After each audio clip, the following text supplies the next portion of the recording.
안녕하세요. 영양사 국가고시 식품위생 강의 이유정입니다. 오늘 이제 첫 번째 시간인데요. 우리 식품위생 강의 같은 경우는 4가지 챕터로 구성이 되어 있고요. 교재에 보시면 첫 번째가 이제 식품위생 관리, 그리고 두 번째 챕터 식중독, 세 번째 챕터는 감염병 및 기생충, 마지막 네 번째 챕터가 이제 해썹으로 구성이 되어 있습니다. 두 번째 챕터와 세 번째 챕터를 좀 중심으로 봐주시는 것들이 필요할 것 같고요. 분량도 사실은 이 부분이 다른 부분에 있어서는 좀 많은 편이기는 해요. 하지만 식품위생 과목 자체는 이제 분량이 그렇게 많지는 않거든요. 다른 과목에 비해서. 하지만 또 외워야 될 내용들이 많기 때문에 처음에 좀 부담스럽게 생각을 하실 수도 있는 과목이기도 합니다. 하지만 강의 알차게 또 준비를 해놨으니까요. 잘 따라와 주시면 여러분들이 시험장에 가셨을 때 무리 없이 문제 푸실 수 있을 거라고 생각을 합니다. 무작정 외우시는 것보다는요. 요렇게 흘러간다라는 그런 맥을 같이 이어가면서 보시면 좋을 것 같고요. 가장 좋은 거는 이제 여러분들 강의 들으신 다음에 한 번 더 복습해 보시는 것을 추천을 드리도록 하겠습니다. 첫 번째 챕터 이제 식품위생 관리에 대해서 볼 거고요. 1번에 이제 식품위생의 개념이 나옵니다. 식품위생의 정의가 여러 정의가 있는데 교재에 나온 것처럼 세계보건기구에서의 정의가 있고요. 그리고 식품위생법상의 정의가 있어요. 세계보건기구 같은 경우는 WHO라고도 하죠. 세계보건기구 WHO의 정의는요.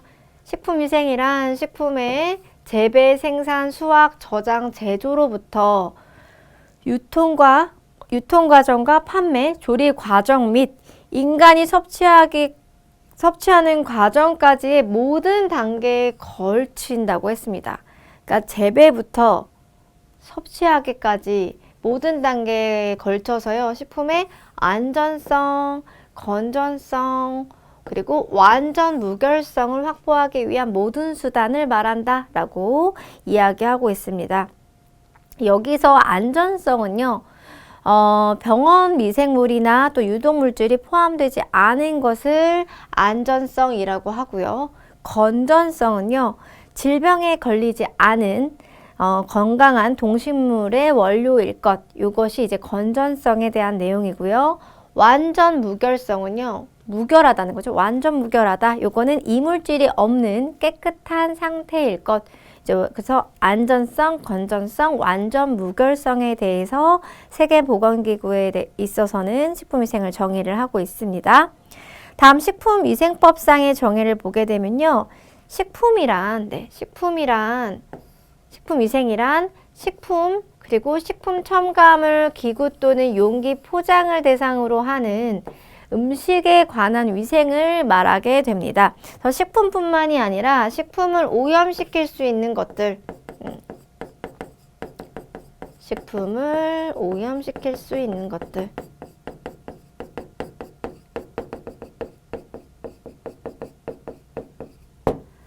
를 대상으로 하는 음식에 관한 위생이다. 그러니까 식품위생이라고 하면은 그냥 일반적으로 식품에 관련된 위생이 아닐까라고 생각하실 수 있는데 식품뿐만이 아니라 또 식품에 들어가는 첨가물이나 기구, 용기, 포장 요즘 이제 배달 음식들이 굉장히 일상이 되어버린 요즘이기 때문에 이런 용기 포장 같은 경우도 사실은 식품위생법상에서 규정을 하고 있는 부분들이 있거든요. 그래서 식품이 담기는 용기 포장까지, 그러니까 식품뿐만이 아니라 식품을 오염시킬 수 있는 것들을 대상으로 하는 음식에 관한 위생을 식품위생법상에서는 이렇게 식품위생이라고 정의하고 있구나 라고 봐주시면 될 것 같아요. 식품위생의 목적, 식품으로 인해서 생기는 위생상의 위해를 방지를 하고요. 위생상의 위해를 방지하고 식품 용량의 질적 향상을 도모하고요. 식품에 관한 올바른 정보를 제공함으로써 결국에는 국민의 건강, 보호 증진에 이바지하는 것을 목적으로 하게 됩니다. 식품위생에 대한 정의 우리가 봤고요. 2번 가로의 식품의 위해 요소를 보도록 하겠습니다. 식품의 위해 요소는요. 생성 요인별로 나눠볼 수 있어요. 생성 요인별로 내인성, 외인성, 유기성으로 나눠서 볼 수 있습니다. 내인성은 내죠. 식품 자체에 함유되어 있는 유해, 유독 물질을 의미를 하게 돼요. 그래서 요 내인성, 외인성, 유인성에 대해서는요, 좀 구분을 하실 수 있어야 돼요. 내인성에는 자연독이 있는데요. 자연독이라고 하면 동물성, 식물성 이렇게 나눠서 볼 수 있고요. 보거에 있는 보거독이나 페류독, 시쿠아테라독은 이제 동물성 자연독이다. 식물성 자연독으로는 버섯독, 또 씨앗 배당체, 식물성 알칼로이드 같은 것들이 식물성 자연독이다 라고 봐주시면 돼요. 그래서 내인성 유해 요소는 식품 자체에 함유되어 있는 유해 유독물질이고, 여기에는 자연독이 대표적으로 있는데, 자연독은 동물성과 식물성으로 나눠서 볼 수 있고요. 생리작용 성분도 내인성으로 볼 수 있습니다. 식이성 알레르겐이라든지 항비타민 물질, 항효소성 물질들도 이제 생리작용 성분으로 볼 수 있습니다. 내인성 봤고요. 다음 외인성은요. 식품 자체에 함유되어 있지 않거나 혹은 외부로부터 오염 혼입된 것을 외인성이라고 합니다. 외인성에는 생물학적인 거, 화학적인 거 나눠볼 수 있고, 생물학적인 거는 식중독이라든지 경구감염병, 곰팡이, 기생충, 우리 이제 두 번째, 세 번째 챕터에서 볼 내용들인데요. 이런 것들이 외인성이 되고요. 화학적으로는 방사선 물질, 유해 첨가물, 잔류, 농약, 또 포장재, 용기, 용출물들이 해당이 됩니다. 그래서 식품의 유해 요소 중에서 외인성 화학적 유해 요소로 잔류 농약이 나와 있는데, 예전 같은 경우에는 이게 식품이랑 가루류는 조금 구분해서 보관을 해야 되는데, 밀가루와 이제 농약을 오인해서 이렇게 잘못 먹었던, 섭취됐던 그런 경우가 있었죠. 그래서 구분해서 보관해야 되고, 이제 외부에서 들어가는 거기 때문에 외인성, 그리고 화학적인 요소다라고 보면 되고요.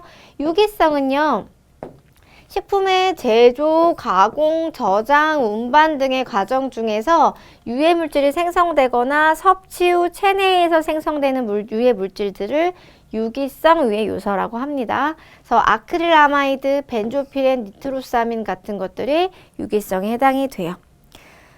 그래서 대다수로 차지되는 거는 이제 외인성이 대다수를 차지하게 돼요.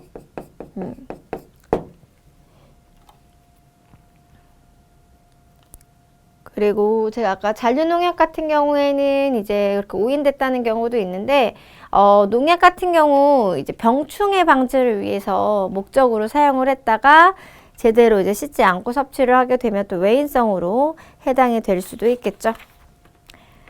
다음은 식품의 독성 시험 보도록 할게요. 식품의 독성 시험하는 방법은 세 가지로 나눠서 볼 수 있습니다. 급성 독성 시험, 그리고 아급성 독성 시험, 만성 독성 시험으로 나누어서 볼 수 있습니다. 급성 독성 시험에서의 키포인트는요. 생쥐, 흰쥐의 검체를 한번 투여한 후 1, 2주간 관찰 네모박스, 1, 2주간 관찰해서 실험동물의 50% 네모, 실험동물의 50%, 그러니까 절반을 죽게 하는 독극물의 양을 의미합니다. 요거를 LD50 반수치사량이라고 해요. LD50 반수치사량 박스. 이 반수치사량 LD50을 구해서요. 실험동물 체중 kg당 mg으로 나타나게 되고요. 이 반수치사량 값이 클수록 속성 물질의 독성이 낮음을 의미를 하게 됩니다. 이 말은요. 실험동물의 절반을 죽게 하려면 많이 양이 필요하다라는 뜻이기 때문에 독성 물질의 독성이 약하구나라는 뜻이고요. 반대로 LD50 값이 반수치사량 값이 낮으면 낮을수록 적은 양으로 실험동물의 절반을 죽게 하는 거기 때문에 속성 독성 물질의 독성이 높다라는 것을 의미한다 라고 이해해 주시면 돼요. 그래서 급성 독성 실험은 1, 2주 관찰해서 절반을 죽게 하는 독극물의 양이고, 아급성 독성 시험 보도록 할게요. 아급성은요, 니은에 나와 있습니다. 1에서 3개월 네모박스, 평균 수명의 10분의 1 정도 기간에 걸쳐서 경구 투여를 하게 되는데 이런 1에서 3개월의 단기 기간의 증상을 관찰하고요. 만성 독성 시험의 기초 자료가 됩니다. 그러니까 급성 독성 시험보다는 조금 더 길어요. 급성 독성 실험이 1에서 2주 관찰이었다면 아급성 독성 실험은 1에서 3개월, 그러니까 평균 수명이 한 10분의 1일 정도 기간에 걸쳐서 관찰을 하게 됩니다. 3번의 만성 독성 시험은요. 네, 일단은 실험 동물은 적어도 2종의 동그라미 쳐주시고요. 2종을 사용하게 되고요. 소량씩 장기간 투여합니다. 1에서 2년 네모박스 쳐주세요. 1에서 2년 관찰을 해서 증상을 관찰하게 되는데 요때 구하는 것이 최대 무작용량을 구하는 것이 목적입니다. 그래서 최대 무작용량 네모박스 쳐주시고요. 그 다음에 1일 섭취 허용량 네모박스 쳐주세요. 그래서 두 가지는 디귿과 리을에서 같이 이어서 보도록 할게요. 최대 무작용량이라고 하는 거는요. 실험 동물의 실험 물질을 장기간 투여했을 때 어떤 중독 증상도 나타나지 않는 최대 용량을 의미를 합니다. 같은 말로 최대 무해 용량이라고도 하는데 지금 기억해보면 이 만성 독성 시험은 생쥐개 원숭이 이제 실험 동물 적어도 2종을 사용을 해서 소량씩 장기간 투여한다고 했죠. 그러니까 죽을 정도로 독극물의 양을 투여하는 것이 아니라 긴 시간 봐야 되기 때문에 조금씩 장기간 투여를 하는데 그 기간 한 1, 2년 정도 되고 그때 이제 장기간 투여했을 때 어떤 중독 증상도 나타나지 않는 최대 중독 증상은 나타나지 않지만 그 죽지는 않을 정도, 그 최대 용량을 구하는 것이 목적이다. 그래서 1일 섭취 허용량 ADI라고 하는 것이 있어요.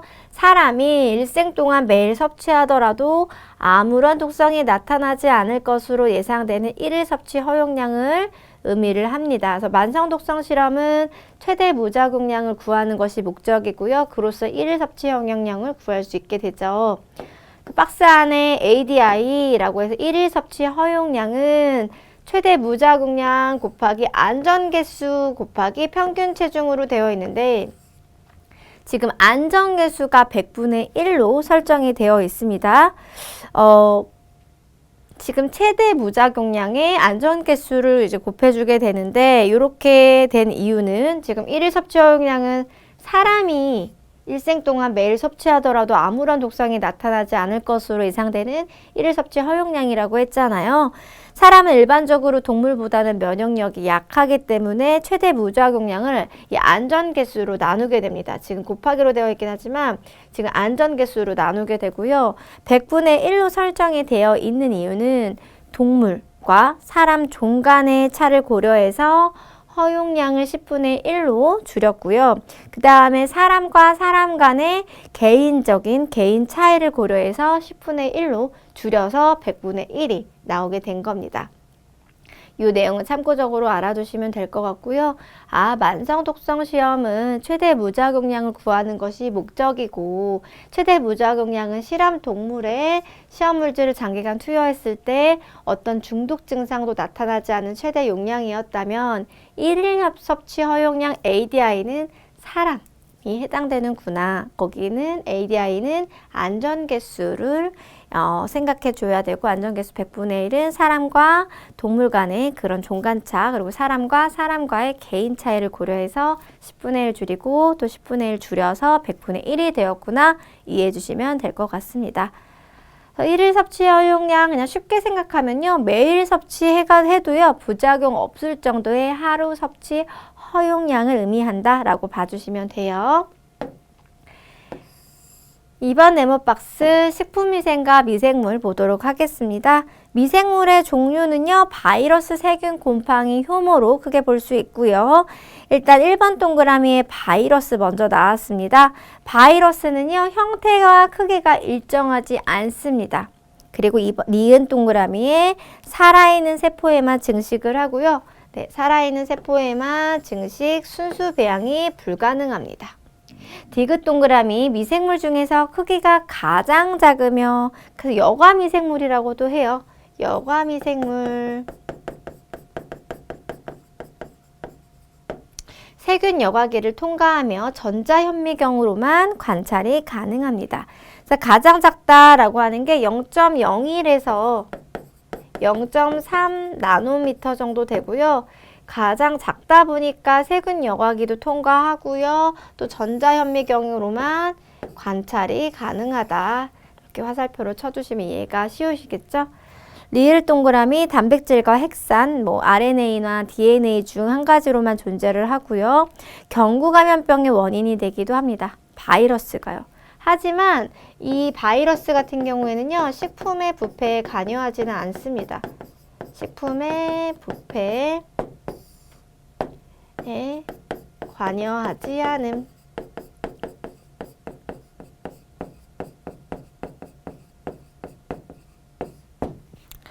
그리고 항생제 저항력이 있습니다.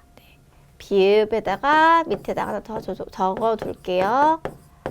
항생제 저항력이 있음. 따라서 예방이 최선이겠죠.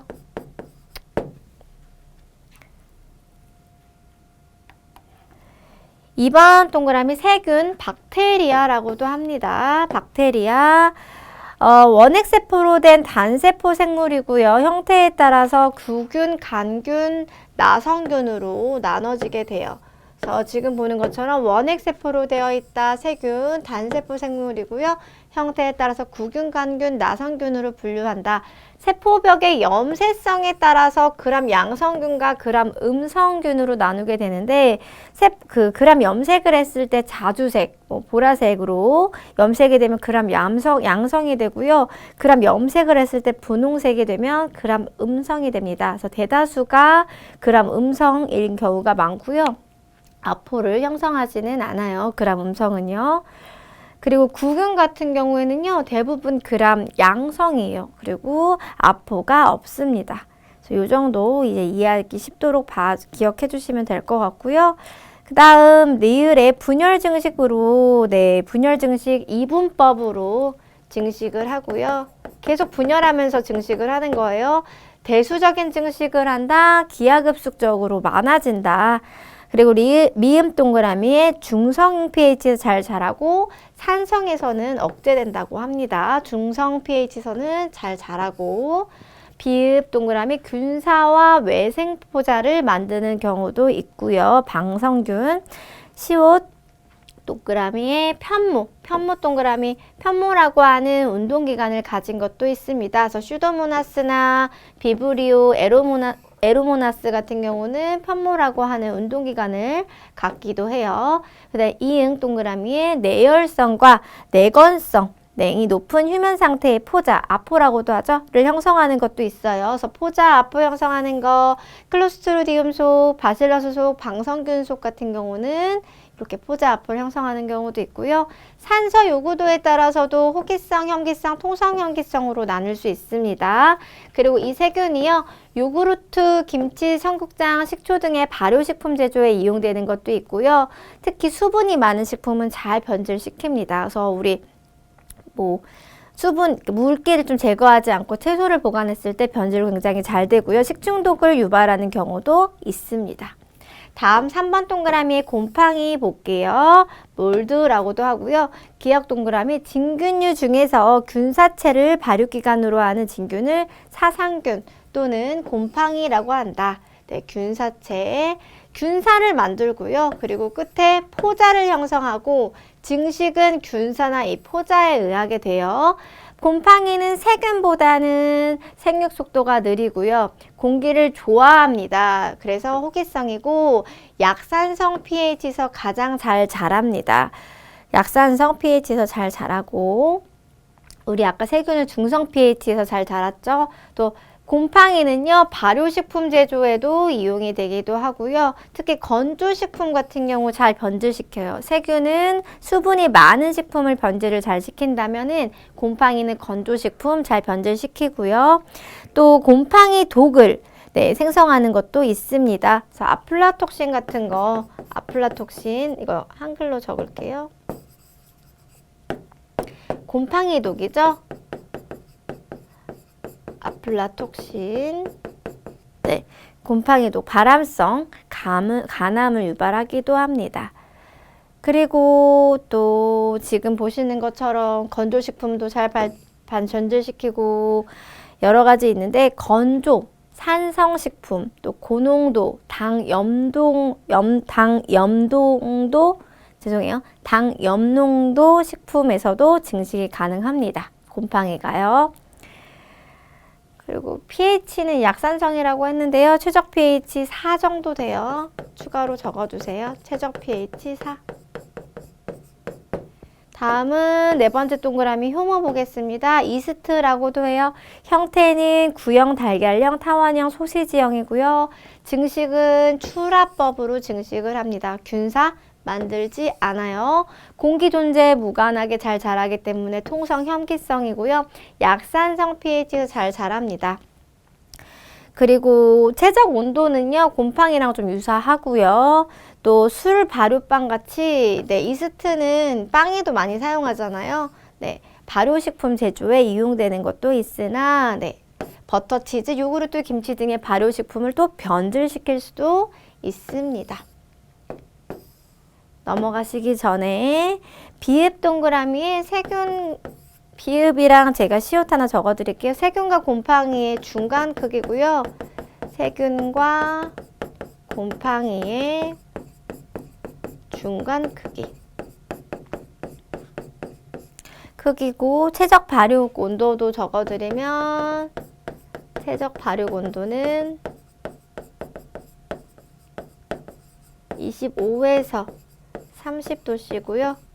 40도가 넘어가면 접시 이상 사멸하게 됩니다. 그리고 시옷도 하나 적을게요. 사카로마이세스 세레비시에 요거는요, 맥주, 포도주 등의 주류 제조에 이용이 됩니다. 맥주, 포도주 등 주류 제조에 이용.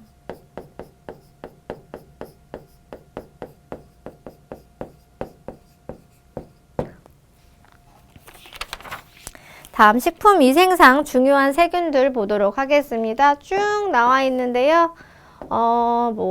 여러분들 이 내용들이 이제 기본적인 내용들이고 우리 뒤쪽에서 더 자세하게 볼 거니까 지금은 좀 프리뷰 한다라고 생각하시면 될 것 같아요.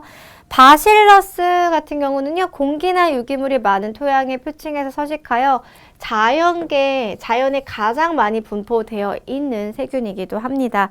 요거 식품 오염의 주역이라고도 이렇게 표현을 해요. 식품 오염의 주역이라고도 합니다. 그리고 식중독의 원인이 되는 것은 지금 바실러스 세레우스라고 되어 있죠. 바실러스 세레우스, 세레우스균, 탄저균 등이 이제 바실러스에서 보시면 될 것 같고요. 그람 양성의 내열성 아포를 생성을 합니다. 마이크로코코스는요, 동물의 표피나 토양에 분포를 하고요. 바실러스 다음으로 이 마이크로코커스가 많이 분포가 됩니다. 육류, 어패류, 이들 가공품의 주요 부패균이 돼요. 그래서 그람 양성의 코커스죠. 구균입니다. 그람 양성의 무아포 구균이고요. 호기성의 특징을 가져요. 그래서 지금 주요 부패균이다, 가공품의 주요 부패균이다 라고 되어 있는데 단백질 부패균이라고도 하고요. 요 마이크로코커스는 표면 생육을 해요. 표면 생육을 하기 때문에 변색되고 또 점질물을 형성하기도 합니다. 슈도모나스 물을 중심으로 자연계 널리 분포가 되어 있고요. 저온에서 잘 자랍니다. 그래서 저온균이라고도 해요. 어패류의 대표적인 부패균 슈도모나스이고요. 그람 음성의 무아포 호기성 강균이고요. 이 슈도모나스는 수용성의 형광색소를 형성하고요.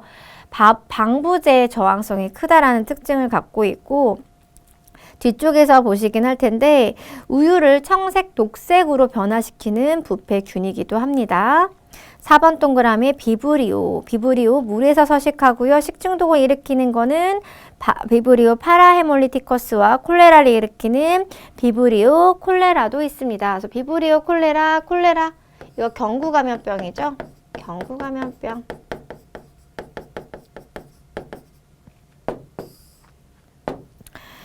그리고 이 비브리오 같은 경우는 대표적으로 이제 장염 비브리오, 콜레라, 그리고 비브리오 폐혈증 등이 있고요.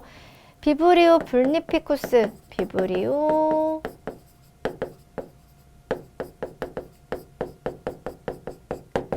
뒤쪽에서도 나올 텐데요. 비브리오 폐혈증입니다.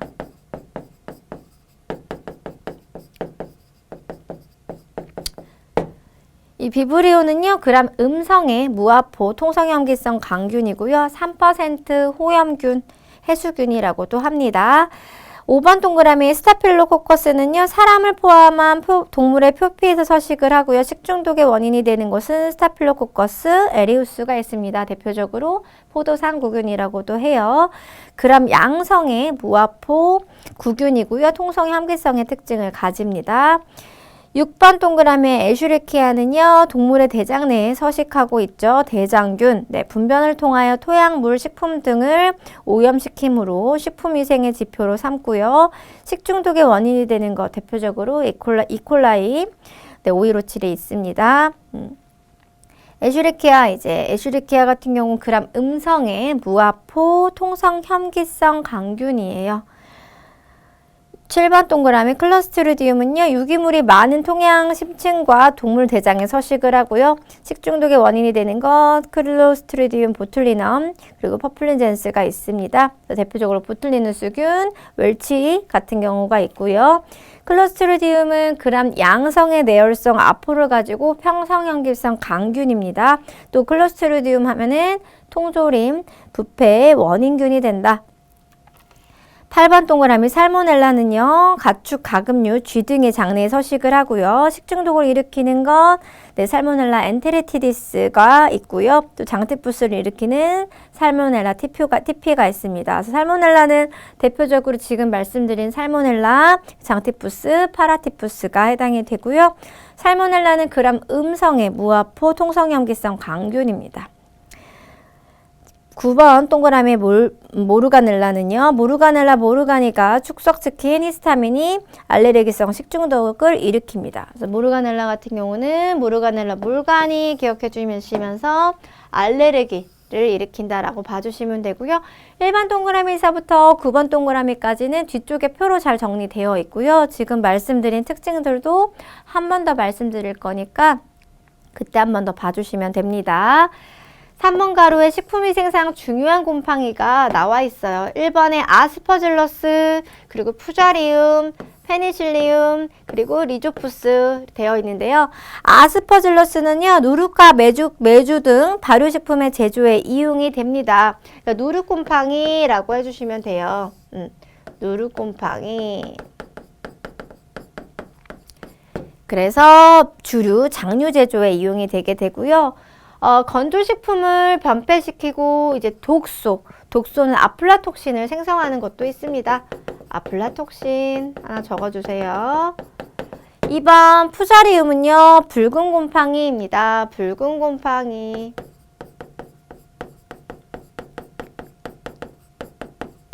식품의 병원균으로 채소나 곡물에 번식하여 독소를 생성하게 됩니다. 저온에서 식중독성 무혈구증을 일으키는 독소를 생성하게 되고요. 페니실리움, 푸른 곰팡이, 푸른 곰팡이. 치즈의 발효 등에 이용되고요. 과일과 건조식품을 변폐시키고 독소를 만드는 것도 있습니다. 그래서 페니실리움 하면 푸른 곰팡이도 기억해 주시지만 황변미독이라든지 치즈 제조에 이용이 된다라는 것도 같이 기억해 주시고요. 리조푸스는요, 거미줄 곰팡이, 빵곰팡이라고도 해요. 이 곰팡이도 뒤쪽에서 또 정리를 합니다. 빵곰팡이. 빵, 곡류, 과일 등에 번식하며 알코올 발효 공업에 이용된다. 그래서 아래쪽에 식품별 주요 오염 미생물은 같이 읽어봐 주시면 될 것 같아요. 4번 가로의 식품위생검사의 지표 미생물 보도록 하겠습니다. 대장균군, 대장균, 그 다음에 장구균, 엔테로코커스라고도 하죠. 세 가지 나와 있고요. 대장균군은요, 네, 유당을 발효시켜서 가스를 형성하는 그람 음성의 무포자 강균, 네, 그람 음성의 무포자 강균으로 스트로박터 속, 엔테로박터 속, 클렙시엘라 속 등이 여기에 해당이 됩니다. 동물과 사람의 분변에서 검출되며 이 대장균군은요, 식품위생의 지표 미생물로 취급이 되죠. 대장균군 시험에서는요, 두 가지가 또 있는데요. 대장균군 시험 조금 올릴까요? 네. 대장균군 시험 유무수. 대장균이 있는지 없는지 유무를 검사하는 것과 또 수를 산출하는 방법도 있는데요. 유무를 검사하는 거는 이제 정성시험이라고 하고요. 수잖아요. 양. 정량시험이라고 합니다. 그래서 정성시험, 유무를 검사하는 정성시험회 같은 경우에는요. 3단계를 거쳐요. 추정, 확정, 완정. 네, 3단계를 거치게 됩니다. 대장균군 봤고요. 더 범위가 넓은 건 대장균이거든요. 대장균 볼게요. 대장균군 중 네, 분변성 대장균의 가장 대표적인 것을 의미를 하게 됩니다. 네, 범위가 넓은 거라고는 표현한 걸 좀 지울게요. 네. 대장균군 중 분변성 대장균의 가장 대표적인 것이며 대표적인 거 이제 이콜라이를 뜻하게 돼요. 식품의 동결 시 사멸되고요. 검사 시 대장균군의 다른 세균들과의 구별이 쉽지 않다는 점이 지표 미생물로서의 결점이다. 즉 대장균군과 다른 세균들과의 구별이 좀 돼야 되는데 그게 아니기 때문에 좀 지표 미생물로서는 결점이 된다라는 부분이라고 봐주시면 되겠고요. 분변성 대장균의 가장 대표적이다. 사람과 동물의 분변에 존재를 합니다. 사람과 동물의 분변에